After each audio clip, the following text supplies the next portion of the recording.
एक और खबर आपको दिखाएंगे, राजधानी रायपुर से है। बस्तर लोकसभा के लिए 11 प्रत्याशियों के नामांकन मान्य हुए।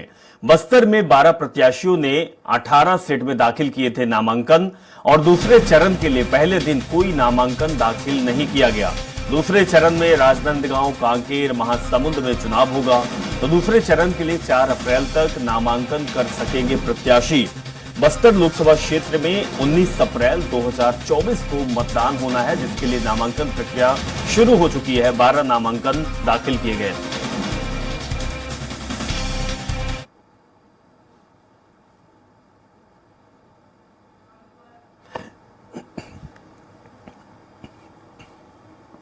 हेमंत हमारे साथ जुड़े हुए। हेमंत, नामांकन की प्रक्रिया शुरू हो चुकी है। दूसरे दौर के नामांकन में 12 नामांकन भरे गए, लेकिन अगर बात की जाए इन जिलों की, चाहे राजनांदगांव की बात की जाए, बस्तर की बात की जाए, क्या कुछ लगता है? भारतीय जनता पार्टी दमखम के साथ कहती है कि हम 11 की 11 सीटें जीतेगी, लेकिन कांग्रेस भी पीछे नहीं है, और कांग्रेस भी कहीं ना कहीं अपने प्रत्याशी, मजबूत प्रत्याशी बीजेपी के सामने खड़े किए हुए हैं।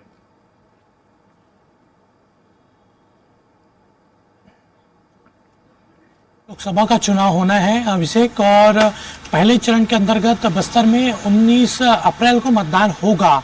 उसके लिए नामांकन की जो अंतिम तिथि है वो 27 तारीख थी, और अब जो जानकारी निकल कर सामने आई है उसके मुताबिक प्रथम चरण के चुनाव के लिए 11 अभ्यर्थियों के जो नामांकन है वो मान्य हुए हैं। बस्तर लोकसभा क्षेत्र में कुल 12 अभ्यर्थियों ने नामांकन पत्र जमा किया था। इसमें बीजेपी, कांग्रेस के अलावा जो आदिवासी संगठन पार्टी है उनकी ओर से भी नामांकन पत्र दाखिल किया गया था। गोंडवाना गणतंत्र पार्टी की ओर से भी यहाँ पर नामांकन जमा किया गया था। और फिलहाल अभी जो नामांकन की वापसी की अंतिम तिथि है वो 30 मार्च है, और इस तरीके से 11 अभ्यर्थियों के जो नामांकन है वो इस तरीके से मान्य हुए हैं। द्वितीय चरण में 3 लोकसभा सीटें हैं, कांकेर लोकसभा, राजनांदगांव, ये तीनों सीट काफी महत्वपूर्ण है। इन सीटों पर 26 अप्रैल को मतदान होगा, और नामांकन की प्रक्रिया कल से शुरू हो गई थी। पहले दिन किसी भी अभ्यर्थी ने नामांकन दाखिल नहीं किया, और हालांकि अभी भी समय है कि नामांकन तमाम जो प्रत्याशी हैं वो वहां पर जमा कर सकते हैं। हालांकि बीजेपी और कांग्रेस की ओर से फिलहाल अभी जानकारी नहीं आई है कि उनके जो प्रत्याशी हैं वो कब नामांकन दाखिल करेंगे। हालांकि नामांकन के समय बड़े नेताओं की मौजूदगी दोनों पार्टियों की ओर से वहां पर होती नजर आएगी।